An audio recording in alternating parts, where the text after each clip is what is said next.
Bien, buenos días con todos y con todas. Bienvenidos y bienvenidas a estas acostumbradas sesiones de coyuntura que organizamos como DESCO todos los martes.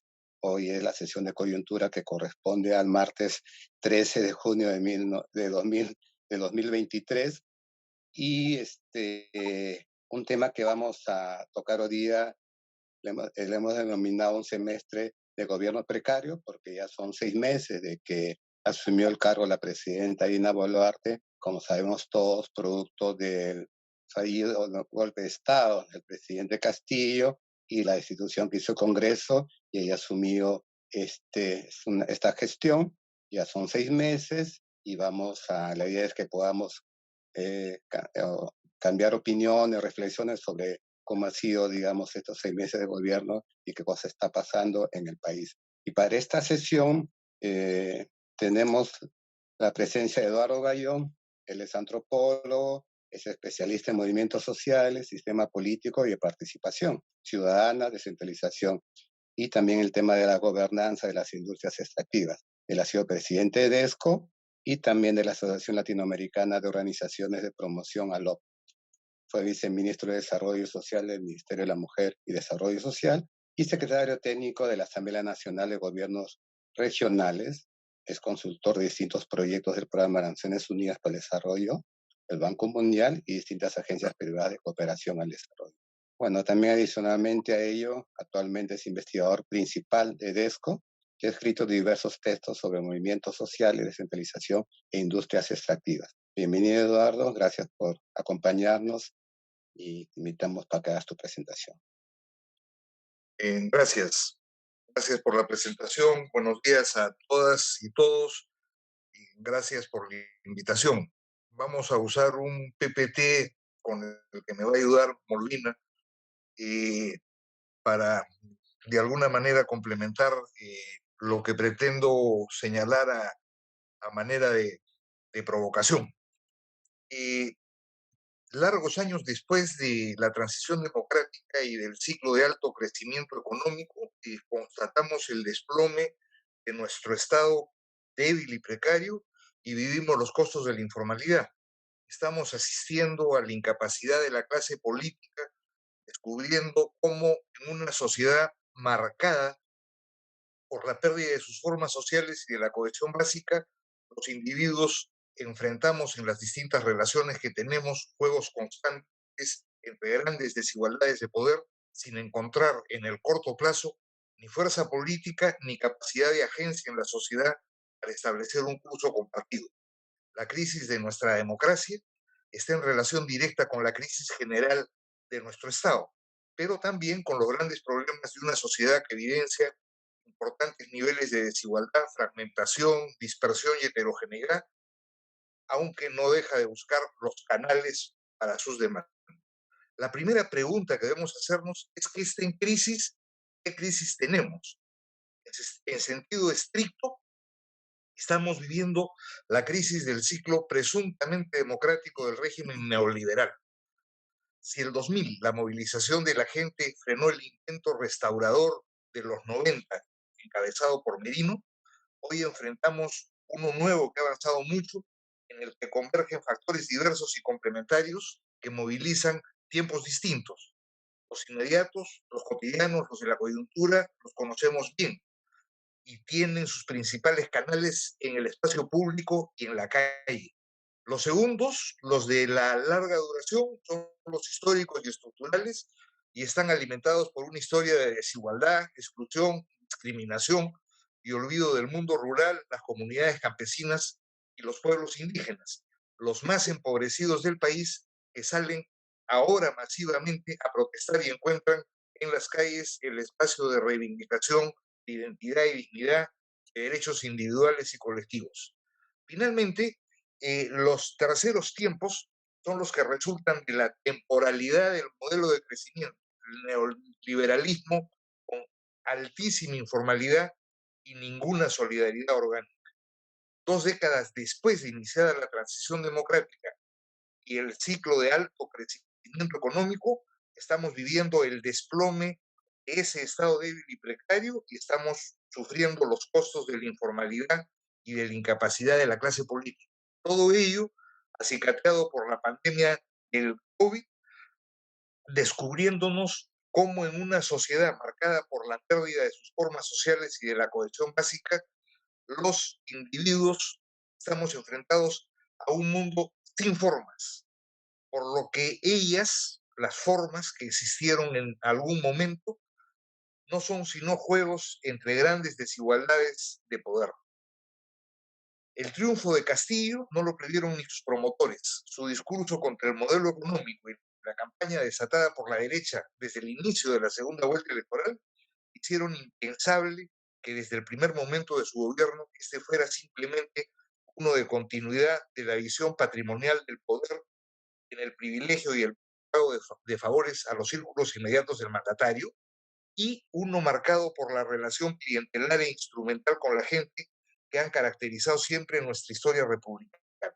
El resultado del golpe fallido fue aprovechado de inmediato por el Congreso, que hasta ese momento veía diluirse su tercer intento de vacancia por no alcanzar los votos, destinando una vez más los procedimientos establecidos en la Constitución e instalando legalmente en el gobierno a Dina Boluarte.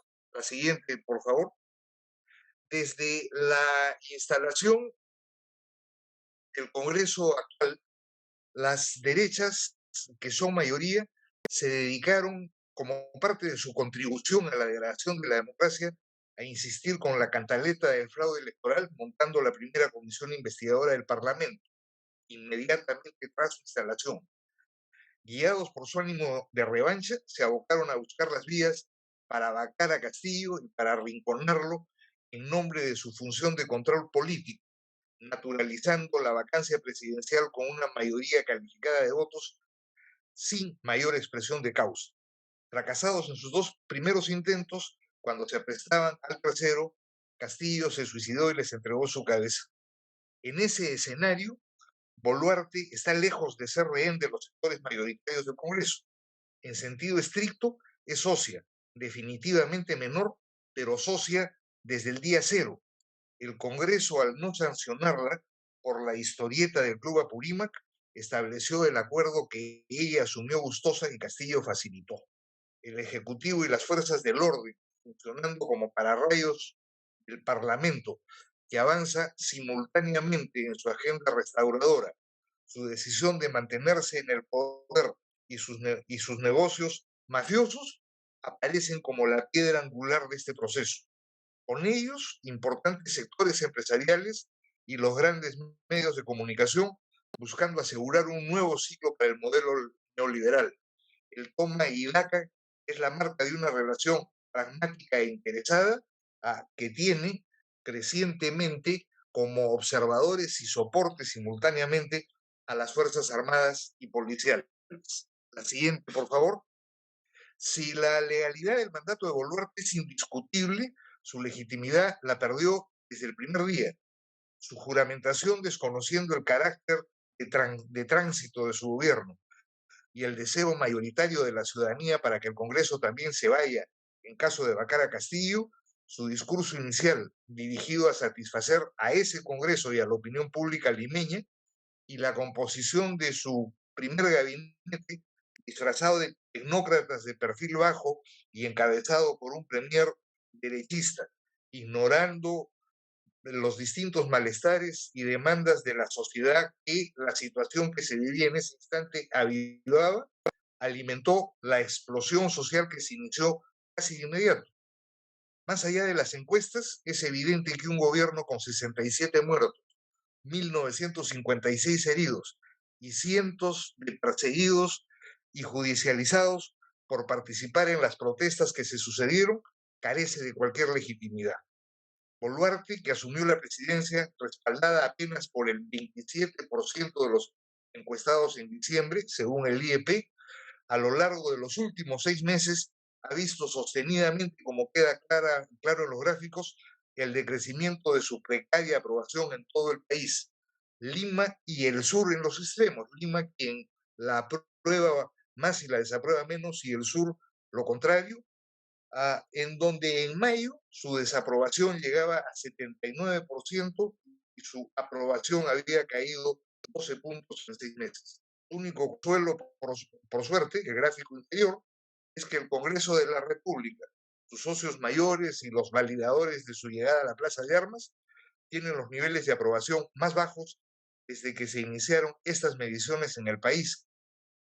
La siguiente, por favor. En este contexto, el argumento de quienes defienden a Boluarte es que su gestión pública es innegablemente mejor que la de Castillo, lo que no era muy difícil, por cierto. Desde el primer momento, lo que buscó afirmarse era la idea de la superación del gobierno anterior, subrayando la supuesta importancia de un gabinete de tecnócratas, línea en la cual se instalaron desde Juan Paredes hasta Augusto Álvarez Rodríguez y se cobijó finalmente Mirko Lauer, buscando disimular que en realidad se trataba de un grupo de burócratas de segunda fila que aceptaron desde el primer momento servir a las necesidades políticas y de legitimación de ese gobierno. Si existía alguna duda de esa condición, la renuncia de las ministras y ministros Correa en Educación, Rojas en Mujer, García en Trabajo y Pérez en Cultura, tanto como el premio a Otárola que pasó de defensa a la presidencia del Consejo de Ministros tras las primeras muertes, no emitían ya dudas. Desde entonces, el rol del gabinete ha sido el de gestionar la crisis y tratar de gerenciar la precaria estabilidad del país. Las historias particulares de distintos ministros y el cuoteo político en el Ejecutivo que se le criticaron tanto a Castillo continuaron. Desde el exministro de Educación Benavides, vinculado a la segunda gestión aprista y al escándalo de la compra de computadoras en aquel gobierno, hasta el actual ministro de Justicia Maurati, destituido de su CAMEC el 2011 por adulterar documentos y señalado de mantener vínculos puramente deportivos, según él, con los cuellos blancos, pasando por la participación de la ministra de Cultura en la grosera contratación de Richard Swing. Las historietas de estos personajes son abundantes. La presencia de nuevos altos funcionarios del Ejecutivo vinculados a los distintos aliados políticos de Boluarte van en esa dirección. Ejemplos clarísimos son los casos del nuevo director ejecutivo del proyecto Escuelas del Bicentenario, quien fue uno de los activos financistas del cuento del fraude, o del director del programa de empleo temporal del Ministerio de Trabajo, ex militante de Chimpún Callao y vinculado directamente a la congresista chilena. En general, la gestión de los sectores es tan mediocre y carente de rumbo como la que tuviera el gobierno de Castillo.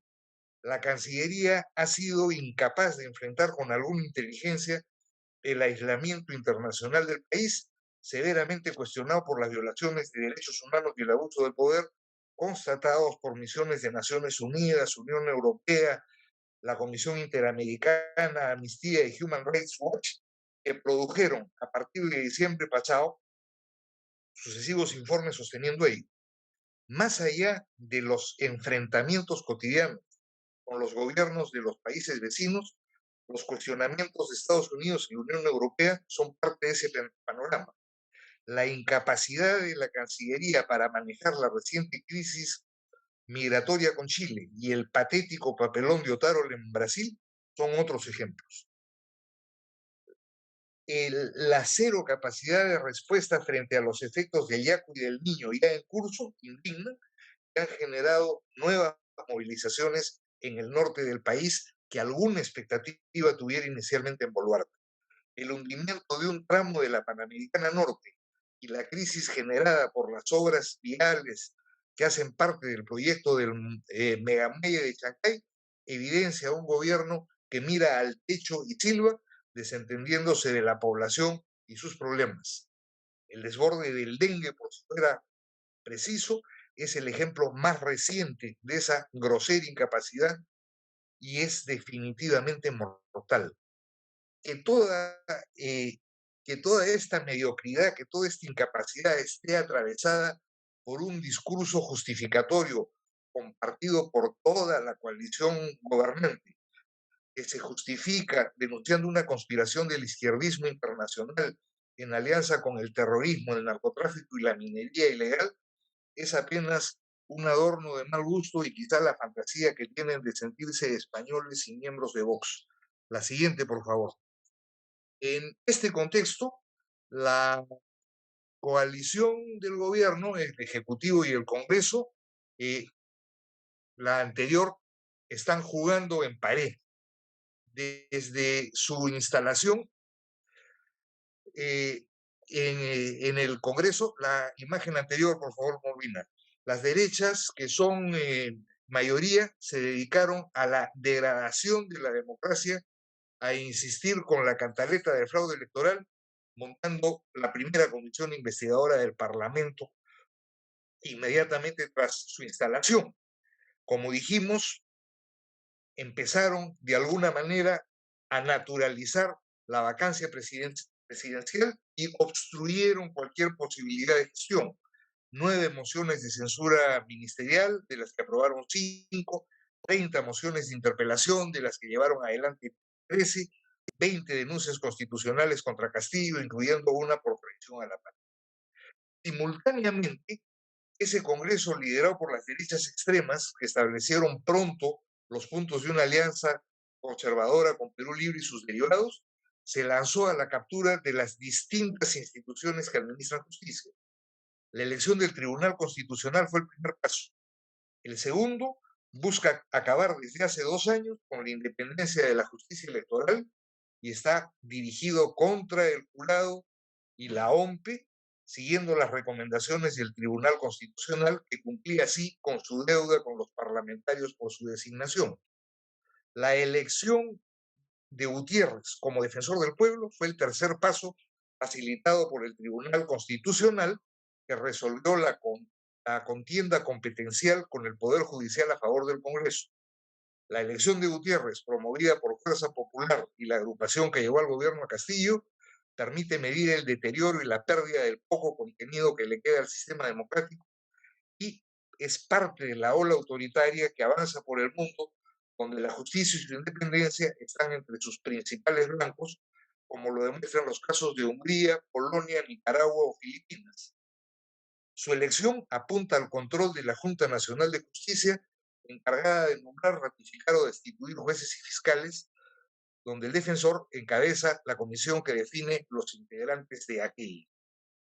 Al lado del control de la justicia, los parlamentarios avanzan en la captura de distintas instituciones autónomas que deben regular y ordenar actividades que buscan ser definitivamente aprovechadas por grupos mafiosos.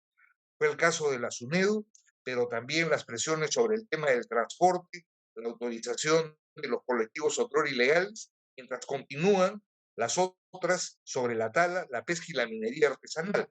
En este último caso, la reciente ampliación del plazo para la formalización y el cambio en el mecanismo de acción sobre los campamentos informales, eliminando la incineración, destrucción de materiales, constituye un ejemplo que supone un gravísimo riesgo para el país.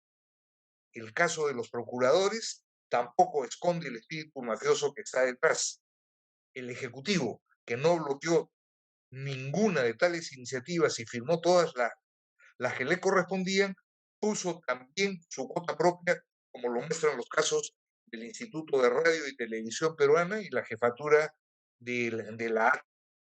En el juego en pared que están embarcados Ejecutivo y Legislativo, la creación de esta comisión consultiva encargada de brindar asesoría en materia constitucional a la Presidencia de la República es una ficha más de la relación. Su composición está integrada por derechistas extremos, varios de ellos firmantes de los pronunciamientos de la Coordinadora Republicana y todos recorridos por partidos tan ilustres como el PPC, el APRA, Somos Perú, Perú Patria Segura, etcétera, etcétera. Del presidencialismo, en síntesis de lo que quiero plantear en este asunto, del sistema político, las derechas, con el concurso del terrorismo y sus derivados, nos están llevando al parlamentarismo autoritario con la complacencia de Boluarte y Otárola, repitiendo el camino que realizara Fujimori desde el Ejecutivo décadas atrás. Su aspiración es asegurar la prolongación del ciclo neoliberal, liquidar a los caviares que son presentados como los auténticos enemigos del país. Pretensión en la cual han avanzado significativamente, que sin embargo no es fácil, más allá del creciente rechazo que seguramente seguirá generando, porque la disputa por el liderazgo en las derechas, siendo tan mediocre como la que hay en todos los sectores del país, no está resuelta. La ventaja de Keiko Fujimori es contar con un partido organizado y relativamente disciplinado, que es el que está poniendo la música de fondo del acuerdo que estamos viviendo, y es, de alguna manera, la gestora del entendimiento de Fuerza Popular con la agrupación de los hermanos Cerrón, que va más allá de un simple canje de algunas posiciones de poder. Ese acuerdo no garantiza absolutamente nada más allá de alguna manera, de la demolición de la institucionalidad. La siguiente, por favor. Si miramos la economía, la OCDE redujo la semana pasada en 9 décimas, de 2.6 a 1.7, la previsión de crecimiento del PBI del país este año, con respecto a su anterior pronóstico, que era de noviembre. La disminución de esa previsión, según la OCDE, se debe a la incertidumbre política, a los fenómenos meteorológicos extremos, los tipos de interés elevados y la inflación, factores que limitarán el consumo y la inversión privada. El informe de la OCDE recuerda que el Producto Bruto Interno Interanual se ha contraído en el primer trimestre de este año en 0.4%, con la construcción, la agricultura y el turismo particularmente golpeados. Lo propio ha ocurrido con la inversión privada, que en ese lapso cayó 12% respecto al año anterior. Estos datos son parte de los mismos que encuentran el Banco Mundial y el Fondo Monetario Internacional, que también han recortado sus previsiones, en el caso del Fondo Monetario a 2.2%, y en el caso del Banco Mundial lo mismo. El Banco Mundial, en el informe en donde mira la previsión, que es un informe de mayo, demuestra que 3 de cada 10 peruanos se encuentran en situación de pobreza y 4 de cada 10 son vulnerables a ella. Con estos resultados, no hay ninguna duda de que el país enfrenta el peor retroceso social de la región luego de la pandemia del COVID.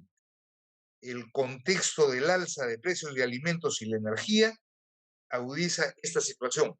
Hoy día, el 46% de hogares nacionales está comprando menos alimentos por no contar con ingresos suficientes, evidenciando la gravedad de la crisis social y económica. De allí que el gobierno esté mirando con espanto, que requiere respuestas que ya no pueden limitarse a creer en las bondades del piloto automático, en las cuales sigue creyendo el ministro de Economía. Y en este debilitamiento del ministerio, como lo recordara Marisa Glave en una presentación anterior, por primera vez en la historia de la subordinación del Congreso al Ministerio de Economía en materia presupuestaria, estamos asistiendo por distintos lados a un cambio significativo en esa dirección. La siguiente, por favor. En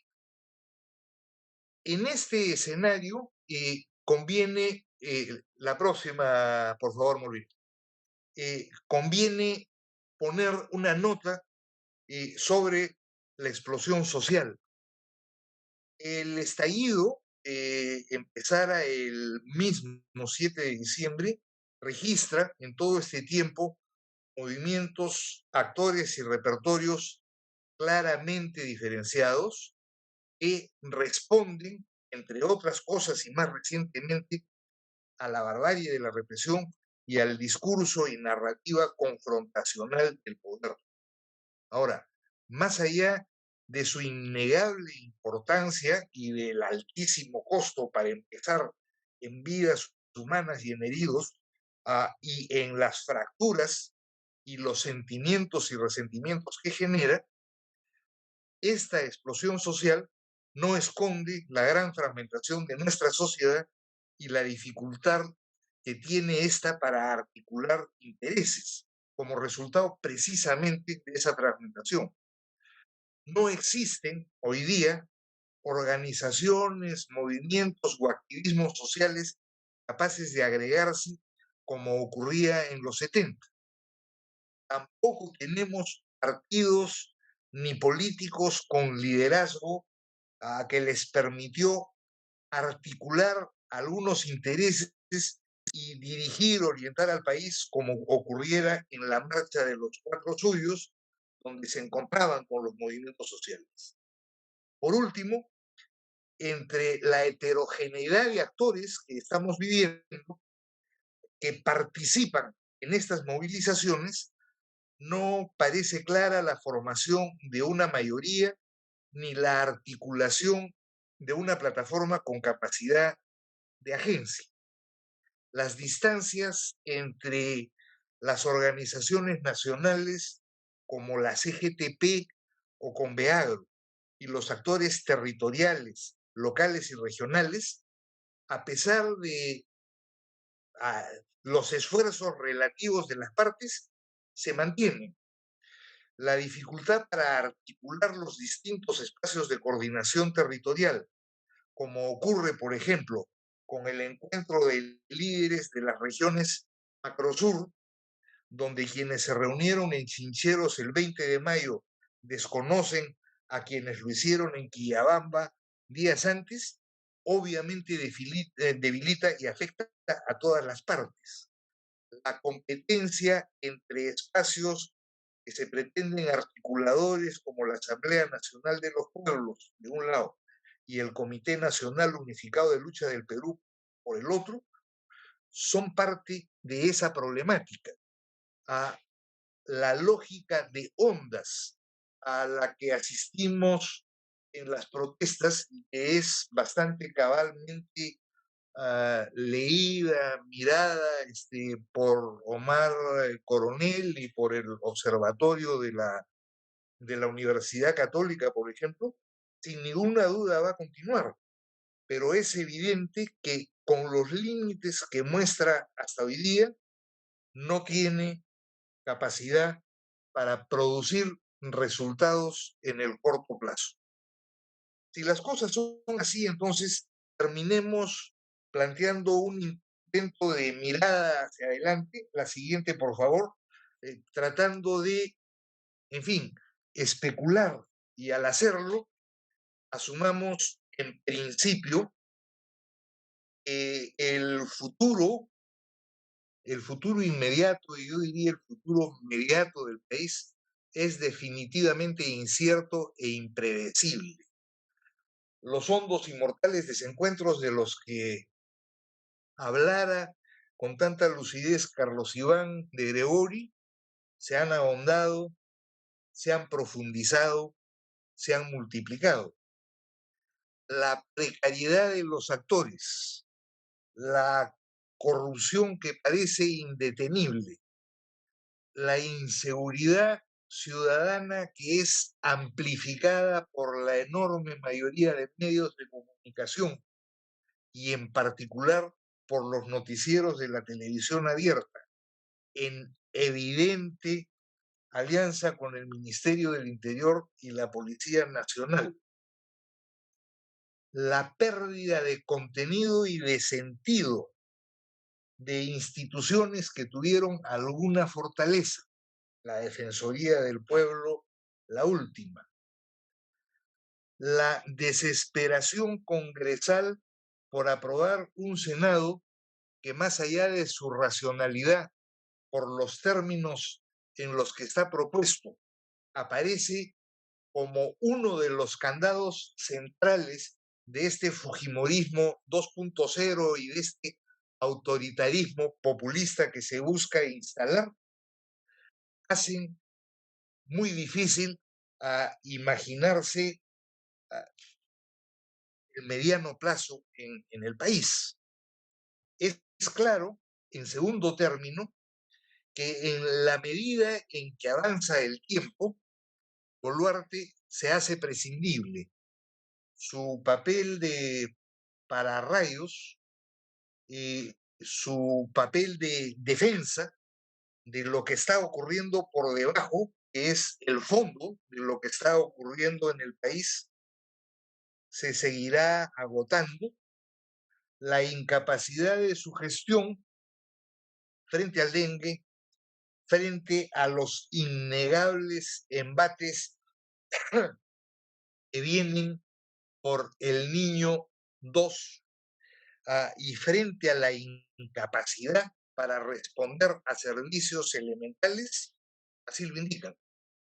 Y para el Congreso de la República, el techo límite, si por ellos fuera, si por ello fuera y su supervivencia no estuviera en cuestión, tratarían de estirar el asunto hasta el 28 de julio del 2025, sabiendo que a partir de ese instante, Boluarte y la presidencia no puede cerrar el Congreso de la República. En este escenario, un dato que no deja de tener alguna importancia es que algunos sectores empresariales de derecha, algunos medios también de derecha, empiezan a preocuparse por el autoritarismo, la arbitrariedad y el despotismo congresal que los atemoriza porque es evidente de manera creciente que los parlamentarios se escapan del control y de las voces de aquellos.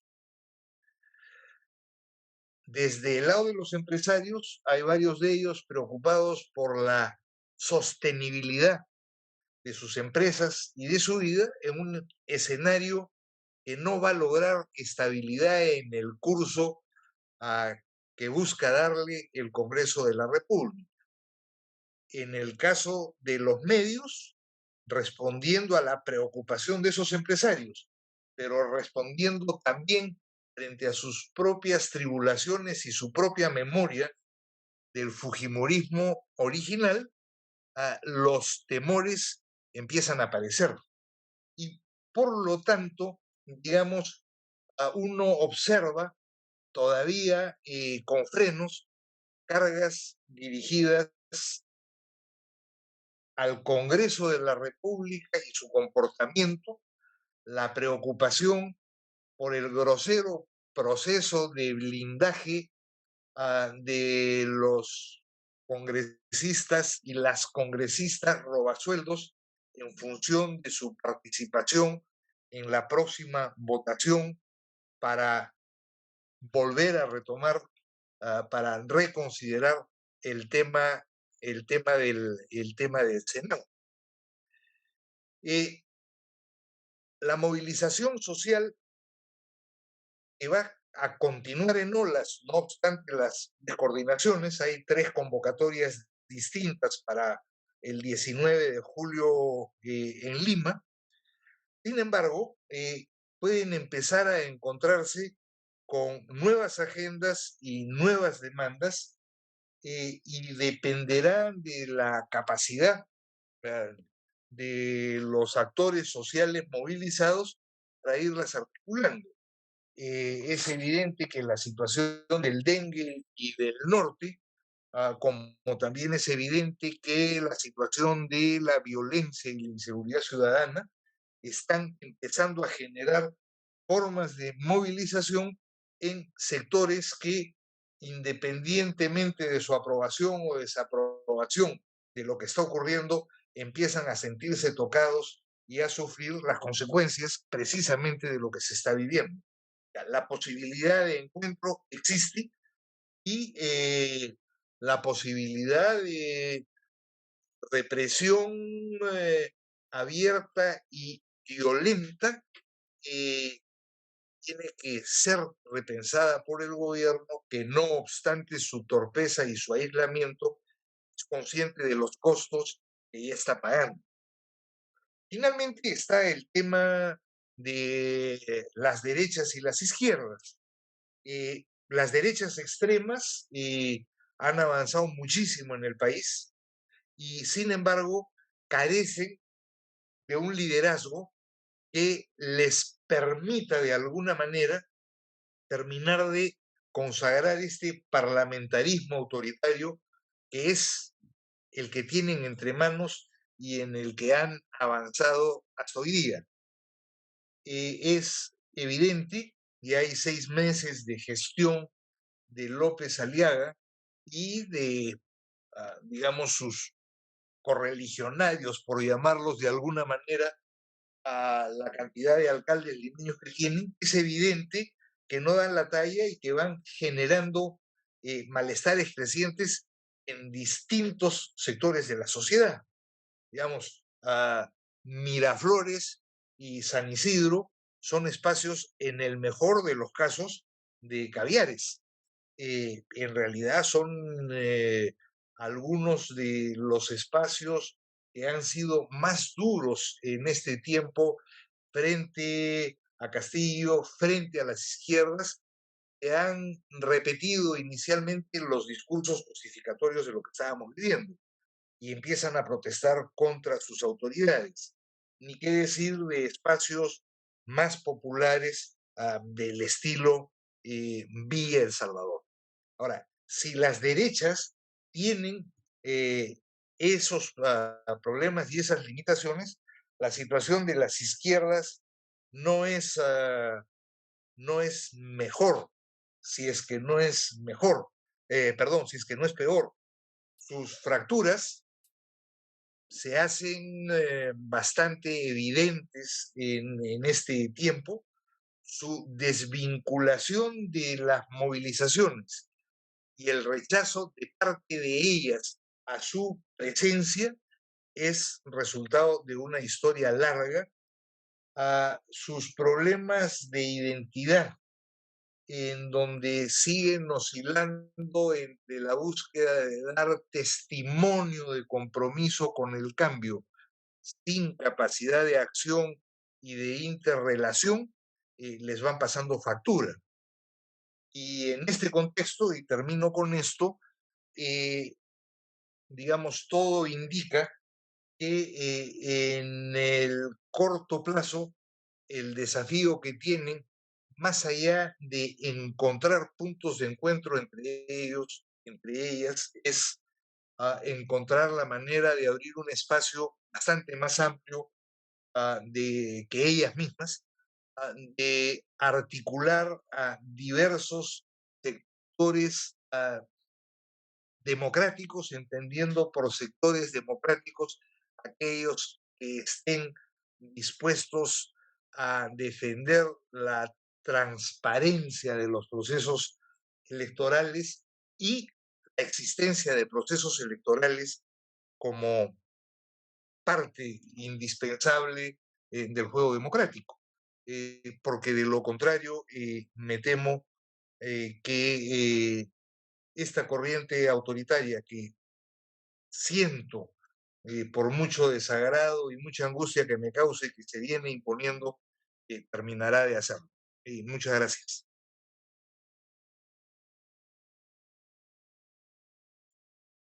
Gracias, Eduardo, por tu presentación, en la cual nos has hecho, digamos, recordar, ¿no? Sobre la situación que vive nuestro país, ¿no?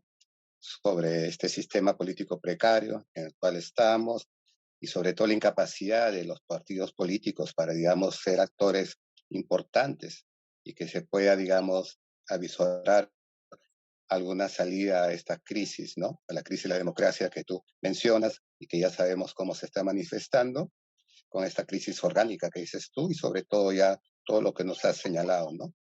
Y sobre todo este tema de la jugada en pared del Congreso con el Ejecutivo, ¿no? Y ahí ya me una pregunta es, ¿hasta qué punto, digamos, el Congreso necesita a Dina Boluarte? Es un tema también que sería importante que se pueda conversar, ¿no? Y este tema también de la ausencia de las organizaciones, movimientos sociales y que hay, pero están trabajando de manera fragmentada frente a las reivindicaciones, a los reclamos, ¿no? y sobre todo qué se viene, ¿no? O sea, tenemos un futuro incierto, de repente hasta un presente incierto, ¿no? Y algo que ahí por ahí lo señalaste, pero yo creo, aprovechando de que ya vamos a pedir la palabra para que puedan comentar o hacer sus reflexiones o preguntas también, yo pensaba en esta de la relación entre el Ejecutivo y los gobiernos regionales y locales, ¿no? Porque también ellos han asumido la gestión este año y claro, en el comienzo a ver cómo estaba la relación de ellos y cómo está ahora y digamos, qué se viene, porque hay muchos reclamos, por ejemplo, el caso de Piura, por el tema del dengue que no se está haciendo como debe ser y ahora que se anuncia el niño también, digamos, porque dicen que se han transferido recursos, pero los recursos no son suficientes. La ministra de Salud ha dicho de que la responsabilidad es del gobierno regional y que ellos no son muy responsables, entonces, digamos, ahí va a haber ciertos conflictos y el dengue sigue avanzando y avanzará, ¿no? Entonces, está abierta la participación de todos y todas. ¿Quién se anima a hacer preguntas o reflexiones sobre la presentación de Eduardo, sobre la coyuntura de la situación de nuestro país? A ver, estoy viendo a ver quiénes van a pedir la palabra. Pilar. Sí, buenos días a todos y todos. Y Eduardo, gracias, realmente Pilar Arroyo. muy buena exposición. Yo tengo 3 preguntas, ¿ya? La primera es, al iniciar Dina, había una gran reacción en contra de la mayoría de gobiernos regionales, pero me ha sorprendido que hace menos de una semana ha habido un pronunciamiento, un respaldo total a la forma como el gobierno está manejando el asunto del dengue. ¿Significa eso que le ha dado resultado a Dina la táctica con la cual ha ido también alineando sectores? Me explico. Al Congreso le soltó toda la plata que quería. A las Fuerzas Armadas le ha dado plata a todos, incluido a la policía. Se dice que estamos haciendo los gastos en armamentos que no hacíamos en más de 40 años. Es decir, el repartir plata pareciera que le está funcionando como forma de neutralizar. Esa es mi primera pregunta. Y mi segunda pregunta tiene que ver más con que se puede precisar un poquito más qué sectores de los medios y qué sectores del empresariado, ya sea nacional o extranjero, son los que están comenzando, según he entendido en tu exposición, a tomar una cierta distancia del gobierno actual, porque yo más bien veo que están bastante cómodos porque todos están consiguiendo lo que quieren. Sabemos que no es una coalición basada en principios, sino en intereses que convergen y que se van satisfaciendo unos a otros, ¿no? Y la tercera tiene que ver con la situación económica, es decir, ¿prevés tú que va a seguir el deterioro en el sentido de que se pensó que este año se crecía a un ritmo igual que el año pasado, 2,7, luego se comenzó a bajar y como bien dices tú en el documento de la OSD se ha bajado aún más? ¿Esto va a seguir deteriorándose o el hecho de que China, que es nuestro principal socio exportador, ha mejorado su tasa de crecimiento? Recordemos que el año pasado fue 3, ¿no? Y ahora ya está por 5,5, puede ayudar a remontar esta situación. Gracias. Gracias, Pilar. No sé si hay otro comentario más. Si no, vamos avanzando con los comentarios y la respuesta de Eduardo. Ya, un comentario más, Alejandro, por favor. Sí, gracias Eduardo por la presentación siempre bien completa, que primero, en primera instancia nos deja mudos y en segunda instancia nos empiezan a generar las preguntas. Entonces, a ver, yo tengo como 3 tipos de preocupaciones distintas.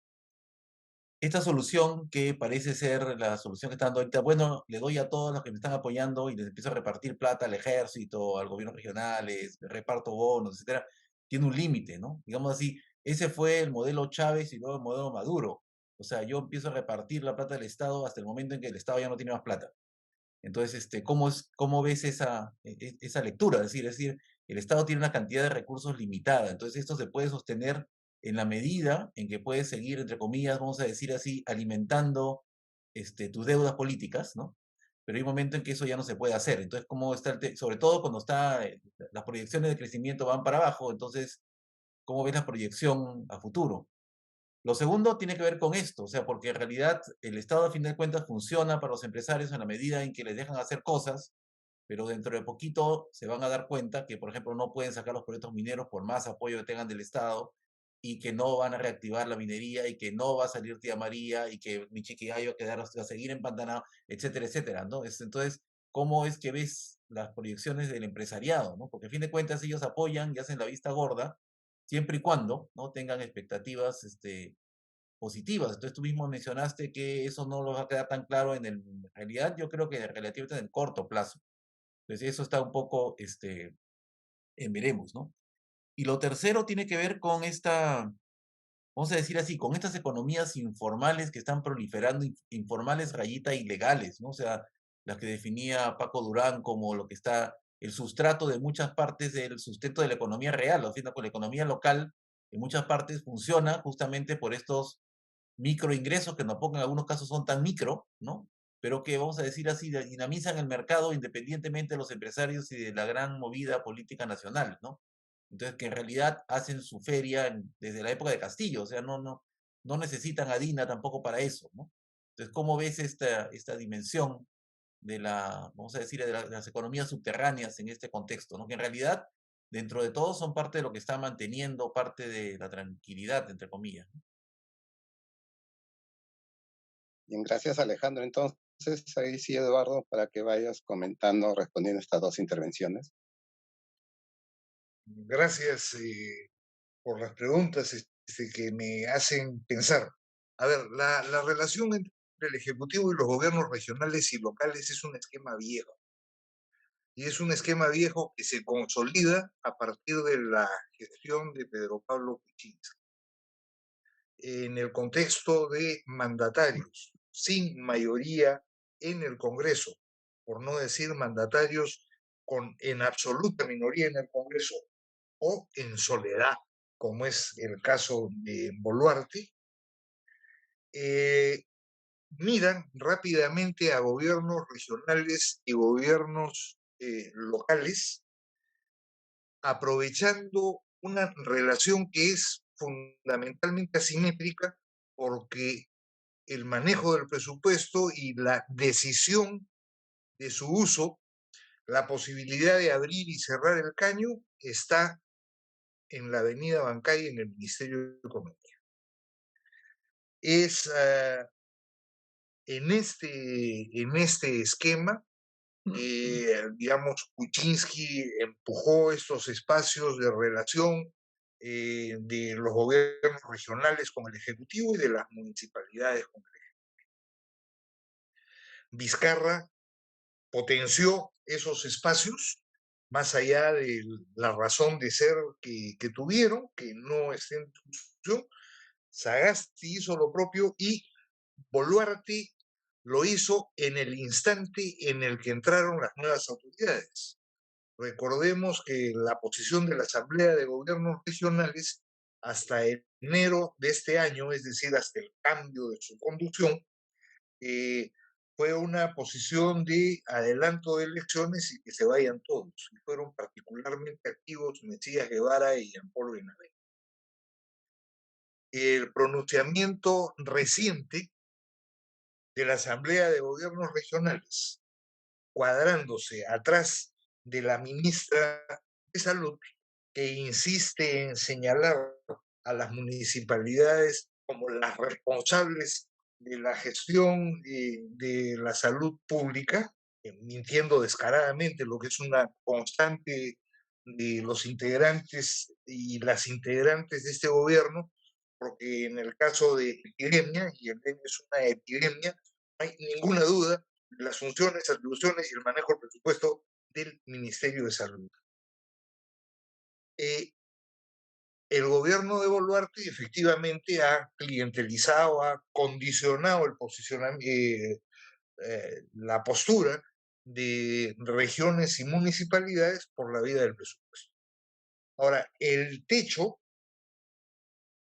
habida cuenta que este es un comportamiento que han seguido con el Congreso de la República, que va más allá de lo económico, en donde lo económico no es lo fundamental, pero que han seguido con las Fuerzas Armadas y policiales, y que, por ejemplo, están siguiendo con los profesores, desconociendo, digamos, al sindicato castillista, y anunciando apuradamente el reparto de 1.000 millones de soles en bonos de la deuda que tienen las regiones, tiene un techo bajísimo, y el techo bajísimo son los recursos de los que dispone el gobierno. Es una farra de techo corto, es una farra que difícilmente podrá pasar de septiembre a octubre y que ya viene generando preocupaciones en los empresarios precisamente, y volveré sobre esto en un momento. Y viene generando preocupaciones en los medios, porque lo que empieza a ponerse en cuestión es la sostenibilidad y la viabilidad de este gobierno, porque hay líneas rojas que yo tengo la impresión están claramente marcadas en sus cabezas y sus intereses. ¿Va a seguir el deterioro de la economía? Sí, va a seguir el deterioro de la economía. Frank hace algunas semanas tuvo un artículo bastante claro al respecto, mostrando cómo, a pesar de nuestra fortaleza macroeconómica, hay una cantidad de variables, algunas de ellas externas, que tienen que ver con el conflicto entre Rusia y Ucrania, que tienen que ver con este trasfondo de lo que viene ocurriendo en el mundo, que es la disputa entre China y Estados Unidos, que tienen que ver con las tasas de interés y con la velocidad de crecimiento de la economía mundial, que, pie de página Pilar, según el Banco Mundial y el Fondo Monetario, se ha desacelerado en relación a las previsiones que tenían a inicios de año. Y me da la impresión, por lo tanto, que ese deterioro va a continuar. Ya hoy día, economistas de derecha claramente en este país aceptan con temor que estaríamos frente a una situación de estagflación, sino de recesión. En este contexto, digamos, el peso de las economías ilegales para mantener de alguna manera el funcionamiento y operar también como forma de freno de una cantidad de sectores informales, que en las interrelaciones que hay, digamos, entre los tres subsistemas de los que hablara tan certeramente Paco Durán, encuentran herramientas. Uno puede pensar en Puno, y uno debiera preguntarse, por ejemplo, en el caso de Puno, qué ocurre en Puno y qué ocurre en Juliaca, por ejemplo, con la actividad comercial, de haber una metida de mano fuerte a la minería ilegal presente en 3 provincias de la región, que si simultáneamente pasa algo con el contrabando y obviamente con el narcotráfico. Uno puede preguntarse si las distintas formas de paro en Puno, el paro más abierto y más sostenido planteado por los aymaras, y la lógica de la paralización seca, movida e impulsada fundamentalmente por las provincias quechuas, no tiene que ver con los horarios y con economías que funcionan entre las 4 y las 7 de la mañana, economías agrarias que se ponen todo el día. Y en ese sentido, en este espacio, los poderes, las lumpenburguesías, diría Paco, en ese mundo avanzan. La decisión del Congreso sobre la minería artesanal y el silencio absoluto del Ejecutivo al respecto responden a ese tipo de presión, que no viene fundamentalmente de los mineros artesanales, que viene de los principales mineros ilegales.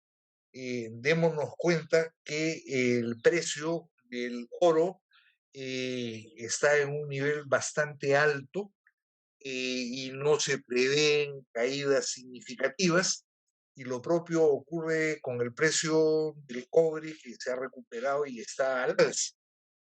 Y démonos cuenta que según el informe 2020 del Ministerio de Energía y Minas, el volumen de oro ilegal artesanal que salió de este país representaba al 32% del total del oro que salió de este país y supuso un ingreso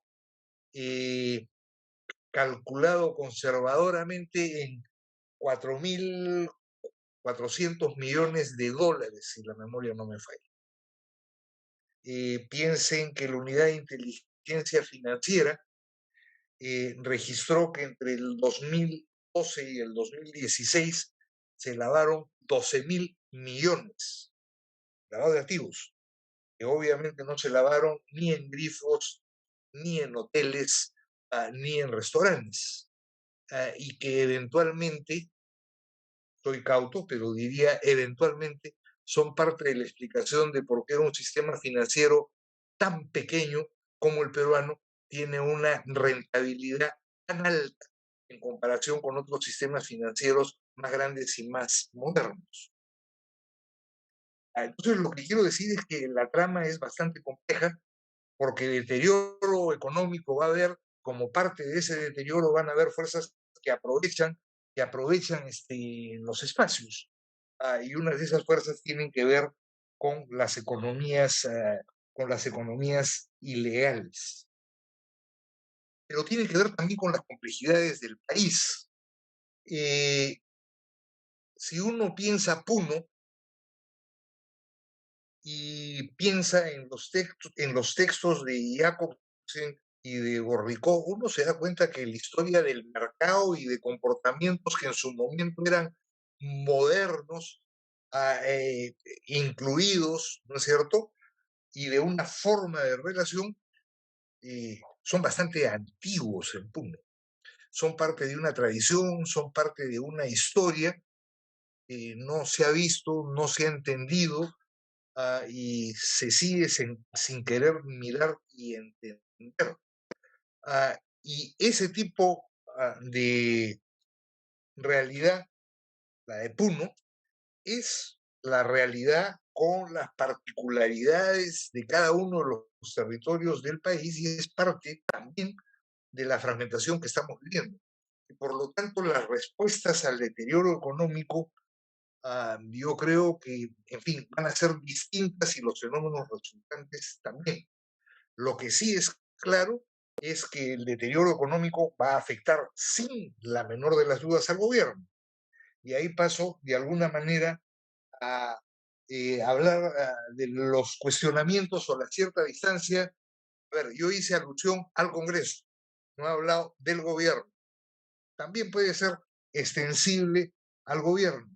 En el caso de los medios, revisen, por favor, El Comercio, Perú 21 y Correo de los últimos 10 días y miren la cantidad de cuestionamientos, denuncias, comillas, descubrimientos que vienen haciendo en el Congreso de la República.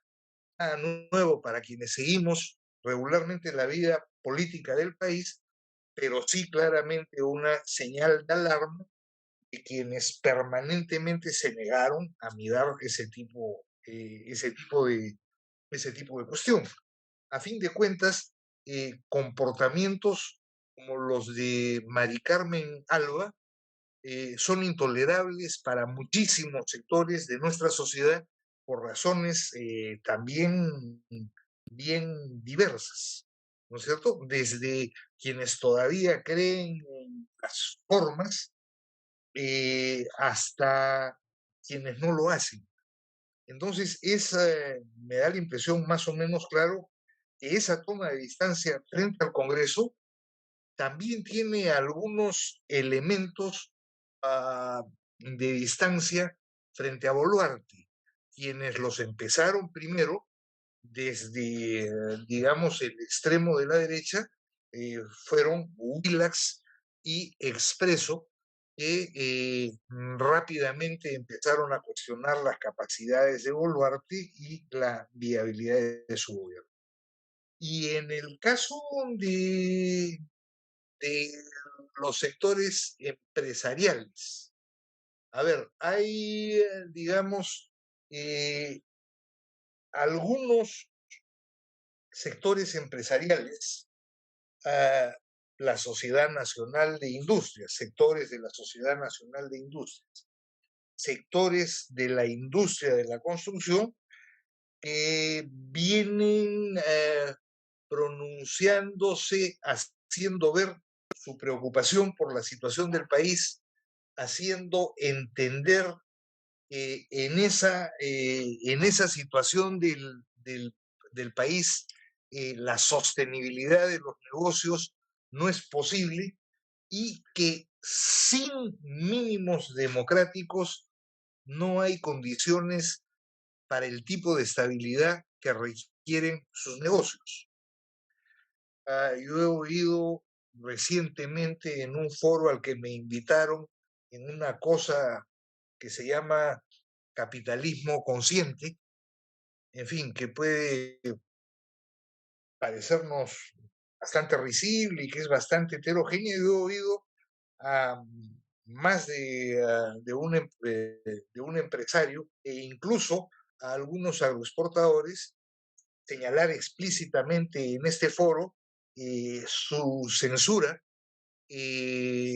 a esta historia y burlarse incluso de la fantasía del fraude electoral, encontrando ahí uno de los factores cruciales de polarización.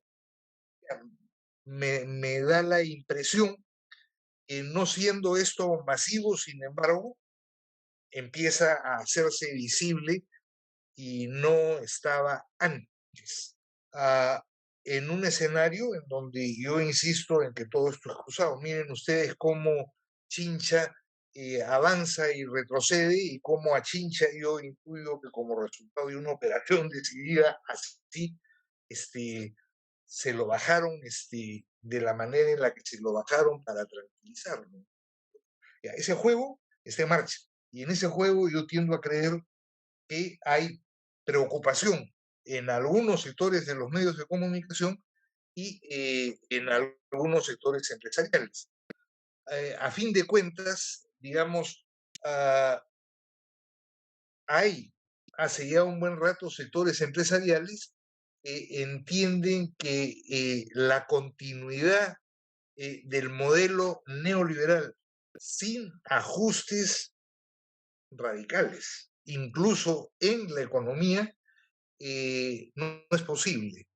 El afán de la Cámara Peruana de la Construcción y de la Federación de Construcción Civil de generar espacios de diálogo a los que tratan de involucrar a otros sectores de empresarios y trabajadores, tiene de alguna manera que ver con ese realismo que, insisto, no es mayoritario de ninguna manera. Eso básicamente. Gracias, Eduardo, por estos comentarios a las preguntas. A ver, ¿quién más se anima para poder comentar, hacer preguntas sobre nuestra situación del país, en función de lo que Eduardo ha expuesto, pero también cómo vemos nuestro país, sobre todo pensando un poco que en este futuro, bueno, incierto que tenemos, ¿no? Y qué cosa es lo que esperamos o qué se puede hacer para que podamos, digamos, tener una agenda o se desarrolle una agenda que tome en cuenta los derechos de las personas, ¿no? Gustavo. No, mientras otras personas dicen cosas más o tan interesantes como lo que acabo de escuchar. Una nota, en estos días hay precisamente una discusión entre la autoridad de la IMARPE y la Asociación de Pesquería sobre las cuotas de pesca. Unos dicen no se puede, otros dicen sí se puede. Dos autoridades públicas que están enfrentadas y justamente estamos esperando por el desenlace de quién gana, ¿no? Los depredadores o los que quieren defender la pesca en el país. Una nota brevísima sobre los, el- los problemas que hay en el mismo sector público en este momento. Eso es todo. Muchas gracias. Muy bien, Eduardo, me gustó mucho la intervención. Y entonces, ¿algún comentario adicional, preguntas de las y los participantes? Alberto, Adrián. Pregunta que hay que hacerse es si solamente el Estado es precario o si también es precaria también la sociedad, ¿no es cierto? Nos estamos frente a dos fuerzas precarias. Por ejemplo, hace unos días, ayer creo que ha sido, hace unos días, se ha suspendido una mesa redonda propiciada por la Sociedad Psicoanalítica, donde iban a participar Gustavo Gorriti, De la Jara Ernesto, Rosa María Palacios, sobre la idea de un país fracturado, ¿no es cierto? Esa sesión, esa reunión, esa convocatoria, hasta donde tengo información, fue suspendida por amenazas de la resistencia a la pestilencia de boicotearla, ¿no? No se llevó a cabo. Lo que me llama la atención son dos cosas. Primero es la debilidad de estos sectores por poner a una amenaza. Simplemente suspenden la reunión. Y segundo, que los que hablan siempre son los mismos. Y por lo tanto, estamos frente a una segmentación, como diría Bayón, también de la sociedad civil, entre comillas, segmentada. O sea, se reúnen en pequeños grupos, lo que también pasa en la izquierda. Lo cierto, no hay ninguna comunicación o vinculaciones de los sectores, entre comillas, sociedad civil, para buscar una solución, como dicen ellos, a la crisis política. Entonces, la pregunta que yo me hago es si la precariedad es una forma de vida, como es la precariedad de los pobres, ¿no? Que viven precariamente y viven precariamente, o sea, viven en la precariedad. Y si estamos condenados a vivir en la precariedad, no sé cuánto tiempo, ¿no es cierto? Entonces, me parece que por ahí va, y por lo tanto, estamos en una etapa donde todo es permitido, ¿no? Si bien efectivamente el comportamiento del Congreso es un escándalo, es un escándalo. Yo he trabajado ahí 7 años y nunca he visto tanta plata a los parlamentarios, le hacen 2000 bolígrafos con sus nombres para repartirlos, en fin, el caso de la congresista Alba, los 7 que viajan a Marruecos financiados por Marruecos, los bonos que le dan a ellos y a los trabajadores, es decir, además todo lo que están aprobando. Van a querer modificar la ley, la norma que permite en el reglamento que los votos necesarios para inhabilitar a un parlamentario sean bastante altos, casi como elegir a un miembro del TC. Quieren, además, hay la propuesta de abrir 25 universidades. Quieren bajar los estándares respecto a la explotación maderera en las zonas del Amazonas. Es decir, el lobby corroe sistemáticamente y hay de manera pública. Y dicho de paso, el problema de la pesca tiene que ver con los lobbies que han perdido una batalla que es la pesca dentro de las 5 millas por parte de los buques grandes, ¿no? Las empresas grandes. Corroe realmente el Congreso, corroe. O sea, y después me parece que la precariedad es lo que explica este especie de clientelización de los gobiernos regionales. Entonces, la precariedad es el signo, así antes como... Entonces, eso me parece que es el signo. Que la precariedad se puede hacer larga, puede ser larga. Y vivimos en la precariedad. Es un poco la tesis que Bayón y yo discutimos, ¿no es cierto? Si se desploma o si decae, ¿no? Si hay una decadencia, las sociedades entran en decadencia, ¿no? Y tiene que ver, y con esto termino, con la incapacidad, digamos, del Estado, en primer lugar, del control territorial, y la incapacidad de la política de crear una convivencia. ¿no es cierto? O sea, no hay una convivencia entre peruanos. Y lo que hemos visto últimamente con el caso de Castillo es eso, ¿no? Un intento de un sector social para emerger y fracasar prácticamente, ¿no? Espero que esté equivocado. Entonces yo sí creo que para terminar, que insisto en mi idea era lo precario, lo precario que tenemos, ¿no? Y finalmente lo que sería bueno discutirlo en otro momento es el avance de la ultraderecha, ¿no? No solamente aquí, sino en el mundo. No sé si han leído el artículo del País sobre la Feria del Libro en Madrid y cómo los libros de ultraderecha se venden como si fueran cómics, ¿no? Hay un crecimiento ideológico, yo que sigo esos temas de la ultraderecha. Entonces, lo cual aún hace más peligroso el proceso de restauración de una democracia mucho más amplia y mucho más participativa. Es un poco mi visión en torno al tema de la precariedad, ¿no? Muchas gracias, Bayón, como siempre, muy atinada, tu participación muy buena. Un abrazo. Gracias, Alberto, por tus comentarios. No sé si hay otro comentario más para ya darle la palabra a Mónica. Sí, gracias. Gracias, Eduardo, por la presentación, como siempre, muy lúcida y sobre todo absolutamente cruda. Un poco en la línea de lo que comentaba Beto, y aludiendo también al título de esta sesión, ¿no? Un semestre de gobierno precario, pero una precariedad que le da la suficiente fuerza para hacer todas las barbaridades a las que estamos asistiendo, ¿no? Es impresionante cómo con la poca legitimidad que tienen tanto el Parlamento como el Ejecutivo, estemos en una situación como la que estamos, ¿no? Donde los contrapesos están completamente diluidos, ¿no? Y, bueno, tenemos este joven Pared que ya lo has explicado, este parlamentarismo que se basa en esta alianza de intereses de derechas e izquierdas y la semejanza que tú ves con este Fujimorismo 2.0. Semejanzas en la medida en que tienen la misma forma sucia de hacer política, ¿no? Cooptando los poderes del Estado, pero yo la diferencia la veo en que por lo menos antes existía una oposición. Todos los gobiernos, todas las gestiones han tenido una oposición más o menos visible. Aquí eso no se ve al interior de los poderes, ¿no? Esa oposición. Entonces, me pregunto, ¿dónde es que se sitúa la oposición?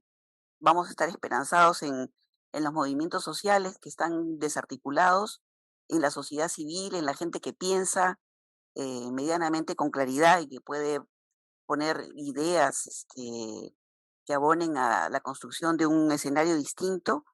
Eh, la verdad es que no sé, o tenemos que esperar que esta alianza tácita entre izquierdas y derechas eh, se desmenuce, se desintegre, que estas disputas de las que tú hablabas al interior se acentúen y que allí haya un resquicio para que podamos levantar cabeza y que se produzcan escenarios, no sé, pues más propicios para hacerle frente a toda esta arremetida. Eso era. Gracias, Mónica. No sé si hay otra participación más. Ya, entonces vamos con la respuesta a comentarios de Eduardo. Ya, gracias. Digamos, más que respuestas, algunos comentarios. La precariedad que es de alguna manera una constante y que es resultado de una larga historia llena de fantasías, las dos más importantes de las cuales son la fantasía de la República y la fantasía del Estado-Nación, ciertamente ha ido incrementándose en la medida en que el sistema formal se fue descomponiendo, fue alentando porque él era funcional al sistema informal que tenía una lógica, como dice Martuchelli, simultáneamente de supervivencia y de transgresión, Y la película se redondea con el crecimiento de estas economías ilegales que obviamente han permeado el poder político y las instituciones, pero que son definitivamente parte de la sociedad y que son definitivamente parte de la vida de la gente. Entonces, la precariedad la precariedad, la informalidad, en fin, son maneras de vivir que se extreman cuando los mínimos de cohesión social que tuvimos durante momentos de nuestra historia desaparecen.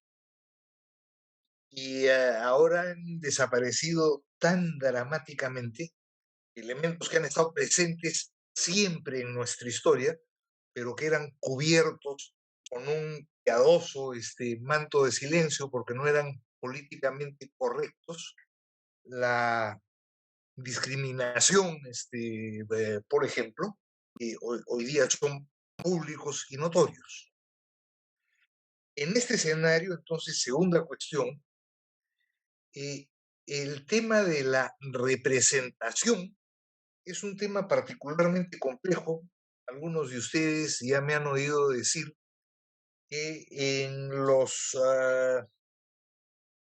50 y tantos años de vida útil que tengo mirando la política en este país, este es el peor momento y el peor Congreso de la República, los peores partidos que he visto.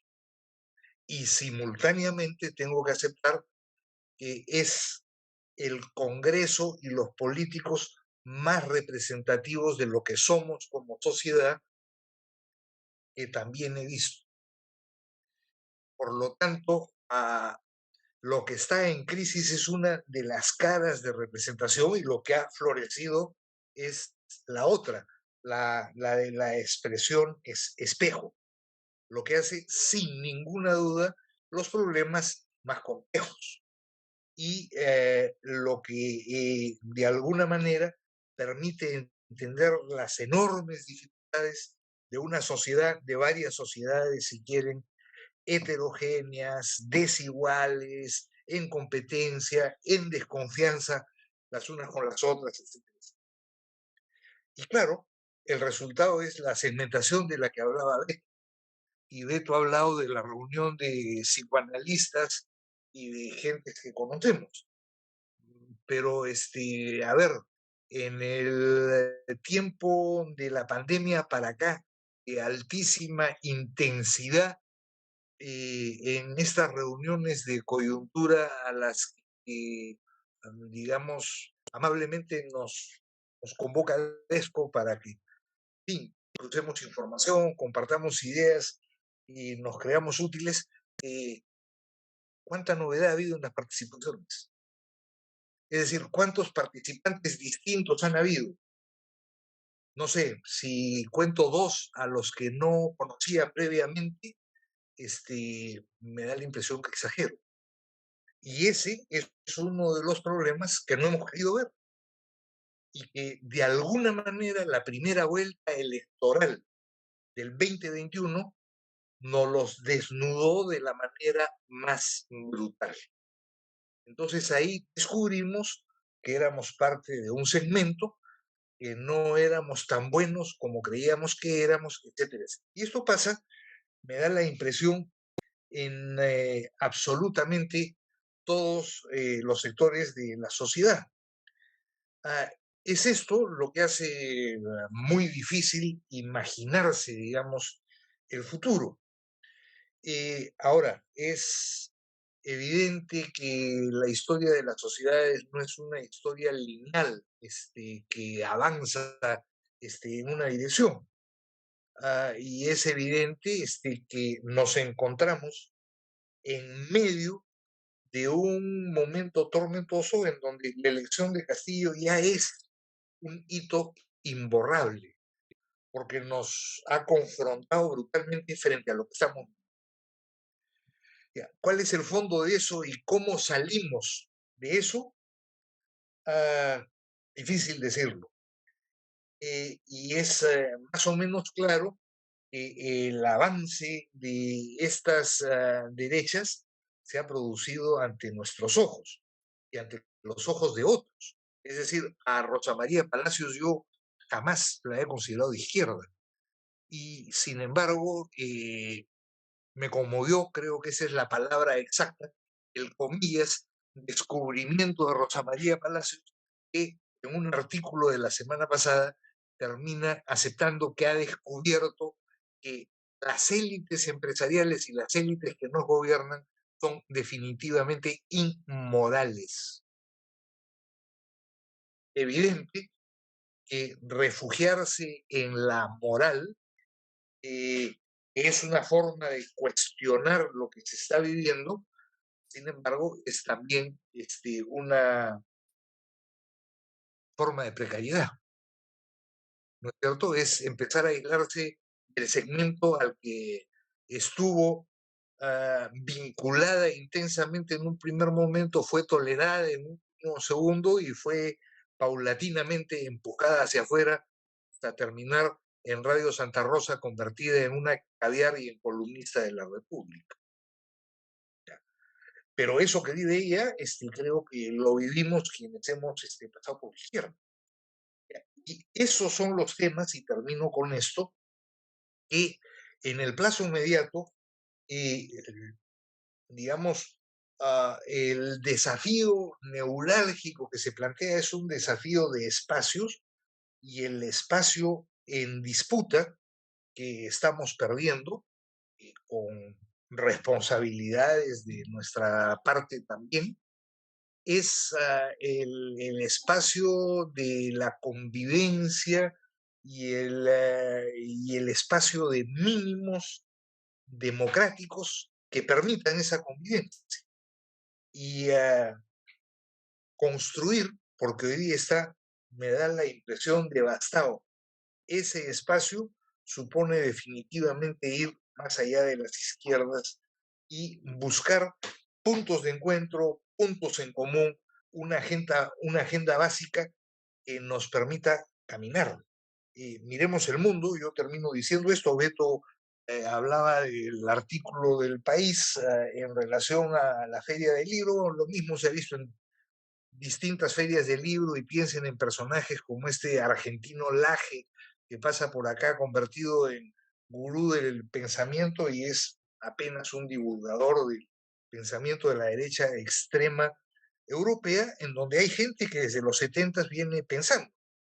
En el fondo se han posicionado de alguna manera en el discurso gramsciano de la hegemonía cultural y lo han combinado con el manejo de enormes recursos comunicativos, financieros, manejo de redes, etcétera, etcétera, y con las debilidades de una izquierda que incluso en su diferenciación terminó instalándose. Entonces, esos elementos hay que combinarlos y entender que tenemos que ir bastante más allá de lo que somos, manteniendo nuestra posición. Es decir, entender que tiene que haber un espacio político en donde desde una posición claramente de izquierda, de transformación y de cambio, terminamos caminando juntos por un rato para generar condiciones con sectores que no piensan exactamente lo mismo que pensamos. Muchas gracias. Ya. Beto ha vuelto a pedir la palabra. Con él creo que ya podemos ir cerrando la sesión. Beto, por favor. Fíjate, yo creo que el ejemplo de Rosa María Palacios es el ejemplo de lo máximo que puede dar la derecha en este país, ¿no? Que es una versión liberal de las cosas, basadas en la moral.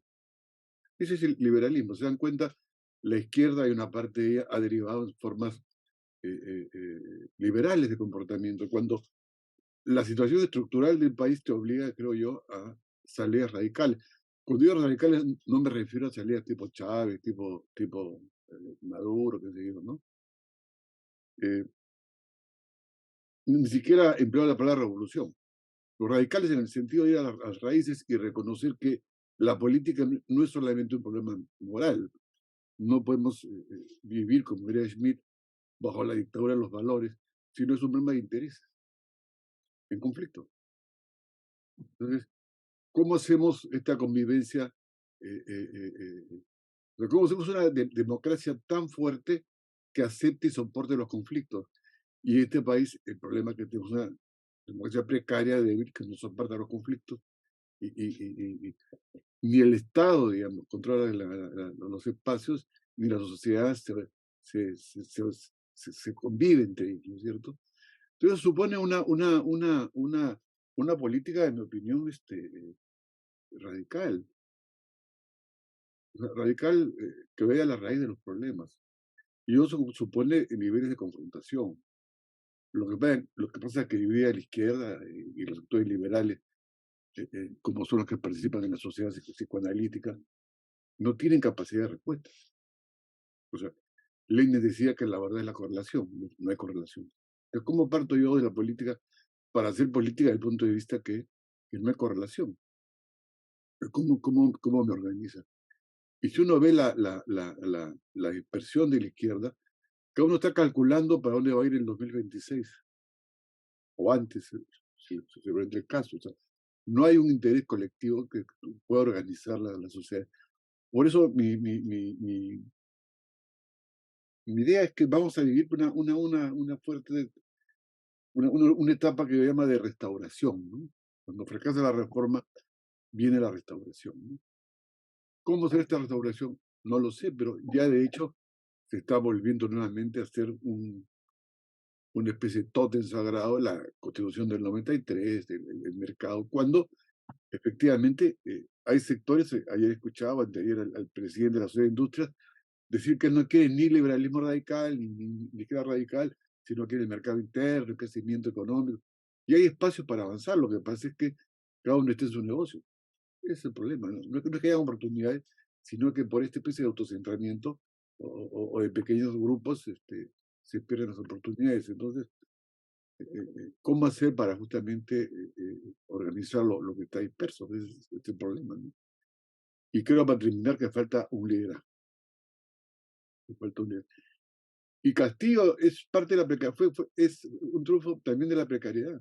Un tipo sin partido, que migra de partido a partido, que no tenía una ideología clara, que hasta Chero lo ha denunciado, que recibía las coimas, ahora último en las investigaciones sobre el caso de la Sada, no sé cuántos.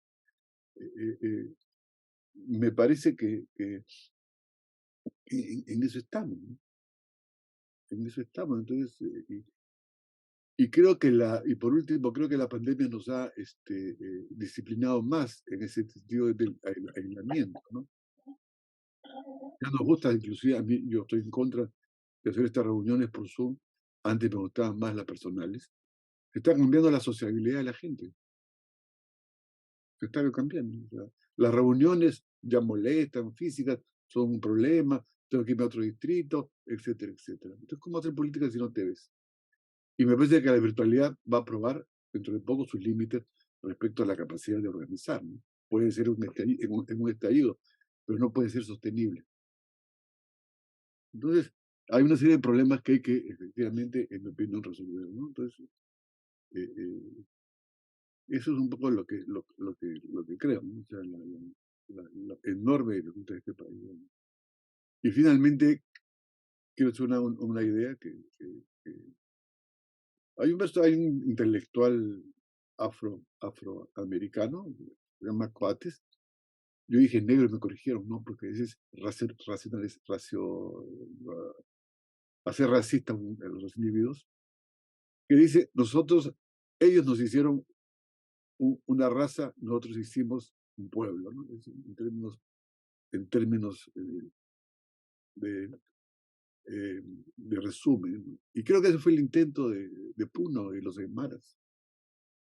Han querido ser aymaras, nosotros los hemos hecho ser indios y ellos han querido ser pueblo, pero no han podido ser pueblo. Ese es el problema que tenemos desde el punto de vista del fracaso, desde el punto de vista más allá de los elementos más pequeños de la protesta pasada, ¿no? Entonces, mira la gráfica, las protestas, todas son mujeres indígenas con vestimenta indígena. en las redes. Entonces, sí me parece que estamos en un momento muy difícil, que la precariedad se ahonda y que estamos como trabados y que no podemos salir, ¿no?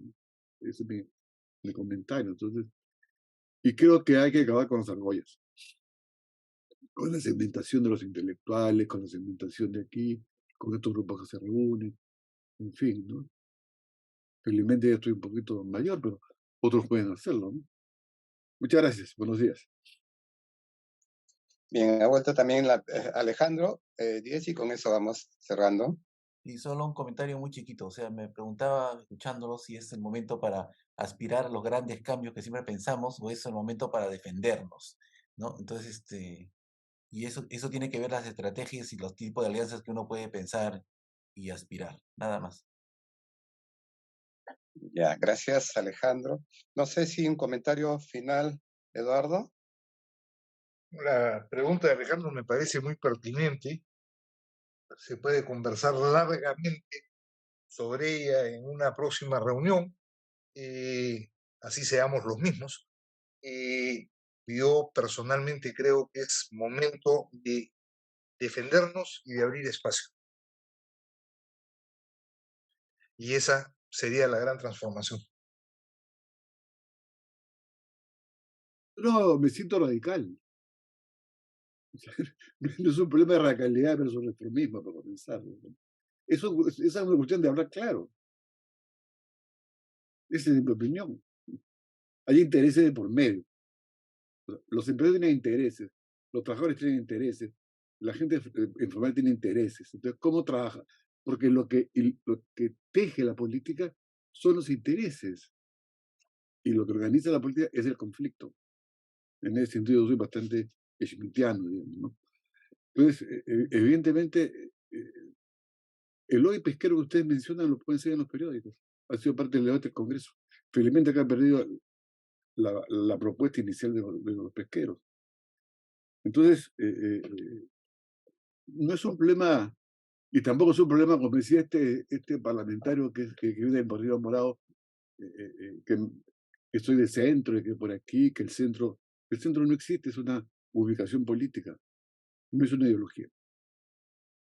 ¿No es cierto? Entonces, evidentemente, me parece que no planteo una radicalidad en el sentido de ultra, ¿no? Sino una radicalidad en el sentido de la explicación de las cosas, de organizar la política en función a una visión que parte de los intereses y no de la moral. Esa es mi propuesta. Bien, entonces queremos agradecer la presentación de Eduardo Bayón y también la participación de todos ustedes en este martes de coyuntura.